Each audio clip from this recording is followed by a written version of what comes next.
Peace. How we all doing? All praise and glory to the mighty Most High. I know it's been a long time since I went live or done anything.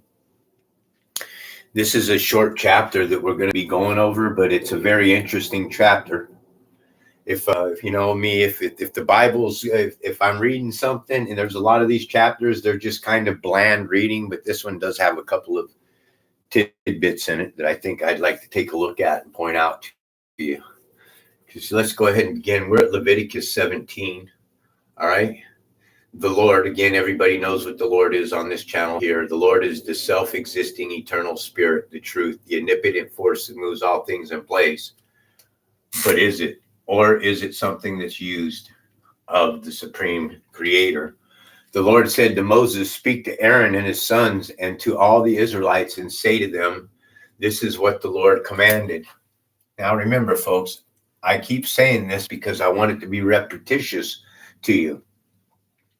But Aaron did have two of his sons that were killed, all right, for offering an unauthorized fire offering. So the fire offering, the Lord came up out of the pit and he burned everything, all right? So speak to Aaron and his sons and to all the Israelites and say to them, this is what the Lord commanded. Any Israelite that sacrifices an ox, a lamb, or a goat in the camp or outside of it, instead of bringing it to the tent of meetings to present it as an offering to the Lord in front of the tabernacle to the Lord, that person shall be guilty of bloodshed. They have shed blood and must be cut off from their people. So that's from their people. That's being cut off from their people because they're giving a sacrifice that doesn't exist. Sacrifices, remember, if you go to Isaiah chapter 1, Isaiah chapter 1 plainly tells you that incense, sacrifice, and all of that is an abomination to the Lord, which is opposite of what we're reading here. In fact, why don't we just go ahead and hit that real quick? No, it's in here. Where he talks about it, there it is right there. The multitudes of your sacrifices. It's Isaiah 11. I'll start at 10. Hear the word of the Lord, you rulers of Sodom. Listen to the instructions of our God. You people of Gomorrah, the multitudes of your sacrifices. Now remember, Gomorrah, Sodom and Gomorrah are the Gentile nations. The multitudes of your sacrifices, what are they to me? They mean nothing, says the Lord. I have more than enough burnt offerings. Don't bring me any more burnt offerings, he's saying. I have more than enough rams and the fat of fattened animals. I have no pleasure in blood of bulls. The Spirit has no pleasure in blood of bulls and lambs and goats. He doesn't care about the sacrifice. When you come to appear before me, who has asked you this trampling of my court? Stop bringing meaningless offerings. Your incense is detestable to me. The moons, the new moons, the Sabbath, the convocations, I cannot bear your worthless assemblies. So there it is right there, man. That's why I had to read that. So sacrifices, any Israelite that sacrifices an ox, a lamb, or a goat in the camp outside of it, instead of bringing it to the tent of meetings to present it as an offering to the Lord in front of the tabernacle to the Lord, that person shall be guilty of bloodshed. Meaning, because you didn't sacrifice it to the Lord, it's just basically like you slaughtered an animal. Well, that's basically what he's saying in Isaiah chapter 1, verse 11 that I just read for you. Okay, this is so the Israelites will bring to the Lord the sacrifices they are now making in the field. They must bring them to the priest, that is to the Lord. So this connects a priest to the Lord.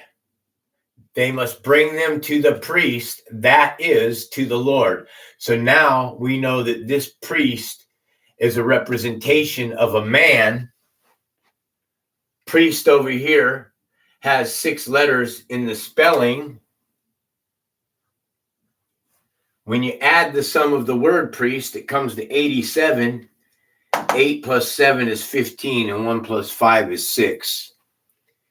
A man is not the eternal spirit. You got to remember, the eternal spirit wants us to worship him in spirit and truth. Spirit and truth, okay? To the Lord at the entrance to the tent of meetings and sacrifice them as a fellowship offering. The priest is to splash the blood against the altar of the Lord at the entrance to the tent of meetings and burn the fat as an offering, an aroma pleasing to the Lord. They must no longer offer any of their sacrifices to the goat idols to whom they prostitute themselves. The goat idols to whom they prostitute themselves. Well, when we're talking about idols, what are we talking about? We're talking about the beast nations created on the 6th day of creation. Understand that everything that's going on in Genesis 1:25, 26, and 27 is talking about goat idols. Goat idols. Okay? Those that are created on the 6th day are the goat demons. That's what this parable's talking about. Goat demons. I believe that's what they're saying. Let's confirm that.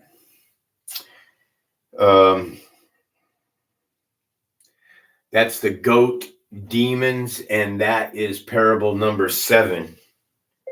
Leviticus chapter 17, verse 7, Bible Hub. Okay. Loving you guys, by the way, man. Loving everybody that's loving the Lord. Jump down here to the King James Bible, and they shall no more offer their sacrifices unto devils. Okay, so goat demons are, the goat idols are devils after whom they have gone whoring. That's this parable here. After the prostitutes of themselves. After they go prostitute themselves. The Berean Standard Bible says they must no longer offer their sacrifices to the goat demons to which they have prostituted themselves. This will be a permanent statute for them for the generations to come. Okay, so we're talking about demons and idols, folks. Demons and idols. That's what we're talking about here. Let's read another one. And they shall no longer offer their sacrifices to goat demons with which they play the prostitute. I want to read the Amplified version, the Amplified Bible. So they shall no longer offer their sacrifices to goat idols or demons or filled spirits, which filled spirits would be souls, empty soul, filled spirits, with which they have played the prostitute. This shall be a permanent statute for them throughout their generations. So when we're talking about goat demons or idols or anything, we are literally talking about demons. Okay? Folks, you are in a plane of existence that is of hell. This plane of existence is of demons. They were created on the 6th day of creation. They're the goat idols, okay?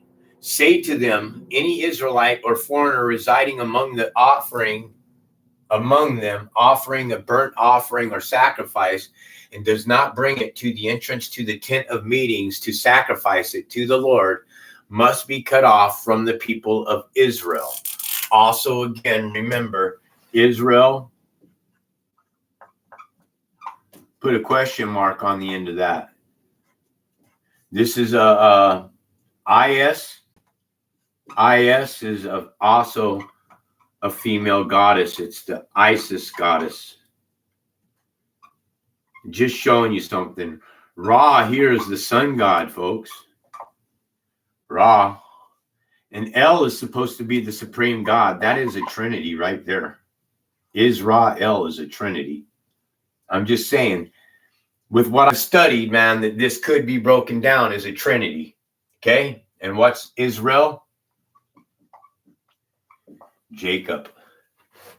Jacob is Israel. I will set my face against the Israelites or the foreigner. Okay? Right here. Boom. Right in your face. Two different races right there. You see, Satan has tricked us into believing that there's only one race. Okay?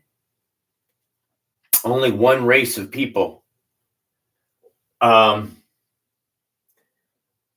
will set my face against Israel or any foreigner. So he will set his own face against his own people or even foreigners, the nations residing among them that eat blood, that eats blood, and I will cut them off from the people.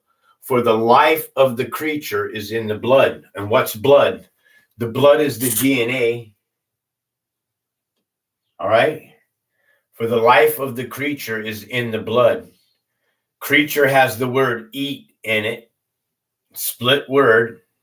Also, if you look very close at this word here, it could also say creator, creator, creator, creature, creator. Creator is an O-R. They only add the E, the creature, and it's in the blood. The blood is the DNA. Well, whose name is it that the slave masters are telling us that is in the blood? Who is that? That's what they're telling us. That this name here is grafted into the blood, the DNA, the mark of God. Now, mind you, the problem with this here is you have Yahweh in 15:3 of Exodus says Yahweh is a man of war. Yahweh is a man of war. Yahweh is his name. That's Exodus 15:3. Again, every time you see this, I'm going to point it out to you over and over so until it hits you. 23:19 of Numbers is God is not a man. Okay, so this God, Yahweh, also considered Elohim. Actually, Yahweh is considered the eternal self-existing spirit. Okay? But Elohim is something that is used, apparently. See, no matter how far we go back into the story, if we go back to the latest texts of the story, to the Sumerian texts, which are supposed to be the very first tablets that were ever written, if you go back to those texts and you read them, or you go through the information and you believe what's being told to us from other scholars who are reading the text, then what you have is the story of Adam and Eve, but it's all the same. The stories in all of the texts, okay, there's 66 books in the Bible. Don't you find that strange? We live in a 666 system. There's 66 books in the Bible. I would like to be able to say that there were 6 books that were removed from the Bible. There were 8 books that were removed from the Bible. Books like the Secret Book of Thomas Didymus, the Lost Book of John, the Tablets of Thoth, all of these different variations of all the creation story are basically the same story that's taking place. They're all, the only thing that's different in it that I can see is that the names are being changed. People's names are being changed in the Bible. Okay? So but the story outline is all the same stuff. It continues to go down, and um, from the tablets, it's simply to the Bible that's been written. It's almost like the Bible that is a paperback now has been written, and it's been taken from a tablet to maybe a hardcover book to the book of the Bible as we know it here today. The book of the Bible as we know it here today is a tampered book. It's mangled, okay, with 8 major books that have been removed from the Bible. And then the Bible, excuse me, the Bible tells us that you're not to add or subtract from this book that I'm reading to you from, okay? But clearly, the Bible is a copy of a copy of a copy of a copy of a copy. It come from a tablet to a pirate to fucking all these different types of paper and all these different scrolls. And then all these scrolls were brought together. And then the 74 books is what the Bible really originally was. There were 74 books, 8 books, which were removed from the Bible. So now a lot of these books that were removed from the Bible, were like the Lost Book of John talks about. It's the Lost Book of John is basically damn near the creation story, all written all over again. But you got to understand that early Christianity was a monotheistic religion. They believed in only the Spirit of God. And then somewhere in all of the religion, Christianity fell into a Trinity worship, and that's what was taken on by the people. But it was either, like anything, it was either worship our God or get killed, die. People got slaughtered, they died. You see, people don't understand that when you walk in the Spirit of God, that your soul, before you are struck down, is already removed from your body. If you are a servant of the Most High, you probably don't feel any pain at all when it comes to your time if you're being crucified, because you're standing firm in the Spirit, one God. But not to get off track, the Christians back then were Gnostic. They believed that the Bible, this here, what I'm reading to you right here, right now, the Christians believed that this God here, Yahweh, is the devil. Okay? And then they created for you Jesus, and they told you that Jesus is the devil. Well, Yahweh, from a break off of all of the tablets themselves, is another name for Enlil. And Enlil was the one that was a destroyer. He was the one that slaughtered people. He was the one that killed hundreds of thousands of people because they were crying out. Their voices were ringing in his head. There was too much for him, so he was going to wipe them out. So and there was nothing anybody could do. So Enki, the brother, found a way and came to came to Noah and told Noah of what his brothers was going to do. And then this is how the story comes into Noah's Ark. You have to read a lot of stuff, folks. You really do have to show yourself approved. You really have to use discernment in these lessons that are taking place. So right here, man, I will set my face against the Israelites or any foreigner residing among them that eats blood, and I will cut them off from the people. For the life of the creature is in the blood. Well, this is a riddle, man. The life of the creature is in the blood. Okay? I'm thinking that this thing is saying for the name, because who gives life? The second beast that was permitted to breathe into the image of the first beast. Don't get lost and understand that there's a difference between the Almighty, the One, and these gods that I'm talking about. Anything that is carbon is not a supreme God. Anything that is carbon is trying to claim the glory of the Spirit, because the Spirit tells us we're to worship in spirit and truth. So this is how I come to the name Yahweh. For the name of the creature is in the blood. For the life of the creature is in the blood. The name of the teaching us in science today is that Yahweh is the blood. He is the creature. He's the one that manufactured a host system to enslave them. And his brother Inky was the one that changed the DNA later and inserted something that will awaken us at some point in time of our lives. Each of us, we get a shot at the awakening. If you walk right, you see the awakening and you get it and everything, and you're like, oh shit, man, I've really been screwing up now that I've wakened up. Hi, Allie. I didn't know you were here. So yeah, you just got to know. This Bible here is metaphors, allegories, riddles, and tricks. Okay, so this is why it tells you that you have to be more crafty than the beast. In order to be more crafty than the beast, you've got to become like the beast. You got to think like the beast.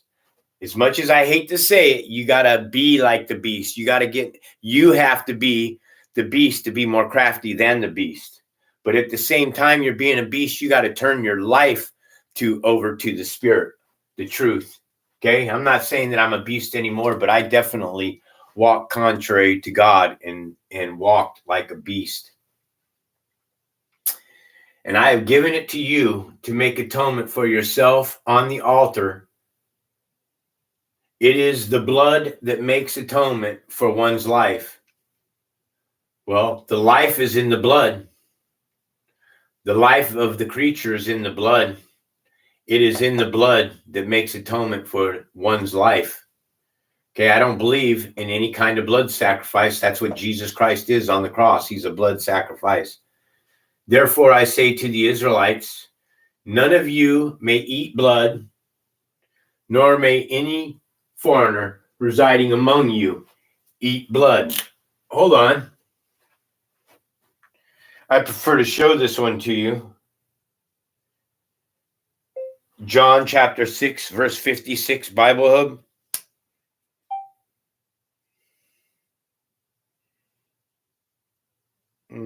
Why would they do that? Sorry about that. You know how they like to play games when I'm doing my shows. Okay. Why are they not wow, they're going to make me go just tell you what it is. I wanted to show you what it is. What the heck? What's this shit?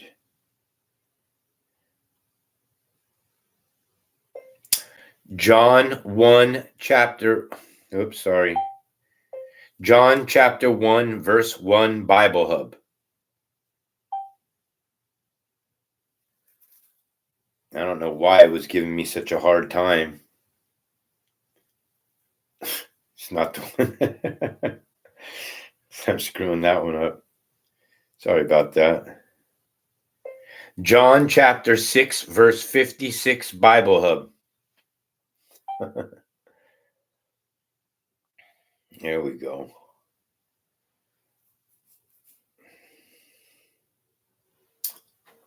Okay. The Spirit here is telling you straight up, it is the blood that makes atonement for one's life. Therefore, I say unto the Israelites, none of you may eat blood. None of you may eat blood, nor may any foreigner residing among you eat blood. Okay? Foreigner here is your strangers, is your Gentile race. Okay? Any Israelite or foreigner residing among you who hurts any animal or bird that may be eaten must drain out the blood and cover it with earth. Because the life of every creature is its blood. That is why I have said to the Israelites, you must not eat the blood of any creature, because the life of the blood of every creature is in the blood. Anyone who eats it must be cut off. So we are being told not to eat blood. John 56, 656. I wanted to show you this one, not just read it to you. We're going to go with the King James right here. King James. And what does it say? It says, there you go. He who eateth my flesh and drink of my blood remains in me and I in him. Okay. In the previous parable before that says, for my flesh is good food and my blood is good drink. Whoever eats my flesh, right here, any Israelite or foreigner residing among them that eats blood, and it will make atonement for yourself on the altar. It is the blood, for the creature of right there. I will set my face against any Israelite or any foreigner residing among them that eats blood. That eats blood. The Spirit is telling us not to eat any blood. Jesus is telling you to eat his flesh and drink his blood, and that's good drink. And that if you eat his flesh and you drink his blood, that he remains in you, and that he remains in you and you remain in him. Why would you eat flesh and drink blood when the Bible's plainly telling you here that you're not to eat any blood? Do not eat blood. Must not eat blood. So that's a big one right there too as well. Okay. Anyone, either native or foreigner, who eats anything found dead or torn by wild animals must wash their clothes and bathe with water, and they will be ceremonial unclean until evening. Then they will remain clean. But if they do not wash their clothes and bathe themselves, they will be held responsible. So I kind of thought that was an interesting lesson right there. Welcome to whoever just came into the room. Hope you're having a pleasant day. If you want to go ahead and say hi, I'd appreciate it. Hi, whoever it is. Welcome. Don't be afraid. I don't know why it is that people are afraid to comment in my comment section. I don't understand why. It's not you, Allie, is it? I know that you came in and left earlier. But it is what it is. Probably my freaking daughter.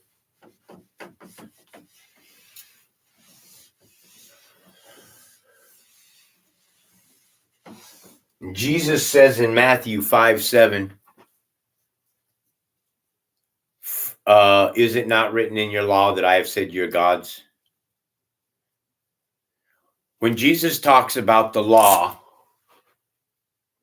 he's talking about the Torah, which equals a field, which equals the torso. The Torah field is the torso. We are an energy, a continuum energy that's surrounding us, movement, atoms in and out of us constantly, this plane of existence, centropy, the electrification of the materialized world here. So the Torah is the Torah field. So whenever Jesus says equals, is it not written in your law? Okay, when Jesus says, is it not written in your law, he is specifically talking about the Torah, the 5 books of Moses. This is the law, okay? Well, is it not written in your law that I have said ye are gods? Or, wrong parable, sorry. I get these two mixed up when I'm talking about them. Is it not written in your law that I have said ye are gods? Or I have not come to abolish the law. Jesus says, I have not come to abolish the law. Wrong parable again. Jesus says, I've not come to abolish the law or the prophets. I've come to fulfill the law. It's still the same point. My point here is the law is the Torah. Okay? So we've never been dismissed from the Torah. The Bible and the Torah is telling us that we are under the law. Jesus says, is it not written in your law? Okay? I have not come to abolish the law. I've not come to abolish the Torah. I've not come to abolish the Torah field. I have not come to abolish our torso, because that's what it is. Our torso is the field. It's an energy field. Okay? We are pure energy. When you die, your body simply moves to another place. Now, Hindu religion believes that when you die, your body, you stand before the spirit and you're judged. You're looked at your body. Your life is played for you in reverse. When your life is played for you in reverse, it takes you all the way back to the sperm cell itself. And then boom, your body is reincarnated into another avatar and you're born into this realm over again. This is the immortality of those that wish to remain in this world. They don't have no desire to ascend. They like this place. They love the world. They love the fornicating. They love the flesh body. There's nothing spiritual about them. They don't wish to ascend. Those that do wish to ascend are the ones that are looking, the ones that are seeking, the ones that are calling out, the ones that have a true desire, that are yearning. So also Jesus says, is it not written in your law that I've said you're gods? Jesus here said, we are gods. Why would Jesus say that we're gods? And more importantly, when did Jesus say that we are gods? Well, in order to do that, we got to go all the way forward to Genesis 3:5. Genesis 3:5 is when Jesus said, is it not written in your law that I said you're gods? We are gods when he came into the garden and he talked to Eve and he said, you shall not surely die. Okay, you shall not surely die. For God, the supreme, the authority, the all, the almighty, the one, the God, you shall not surely die, for God does know that in the day you eat thereof, your eyes shall be opened and ye shall become as gods. Jesus is the one that told us in the garden when he came in, walking, a beautiful, gorgeous man came into the garden. This is what you got to understand, that the serpent, if you look up the definition of serpent inside any dictionary, the first meaning is going to probably be a snake. Okay. The second meaning will probably be a reptile. But the third one, which is a peculiar one to look at, is a wily, treacherous man. That's the definition of a serpent. It's this one that's being hidden. Wily, treacherous man is a serpent. It was a gorgeous man that came inside of the garden and coaxed Eve. It was the first man, Adam. The first man, Adam, is 1545. The first man, Adam, is the one that was created. And this one here is the one that's saying, you shall surely die. So I'm going to keep this lesson short. I hope everybody has an enjoyable day. Much love to all those that came in and visited me. Thank you. It would have been nice if you smash that like button. You know, it's right there in front of you. Take 2 seconds. Just go ahead. I'm watching you. You're sitting right there. Smash that like button for me. Smash the like button and say hello. No? All right. Well, get the fuck out of my room then, man. I don't need you. Thank you very much, everybody. Have a nice day. This is White Raptor News Ministries.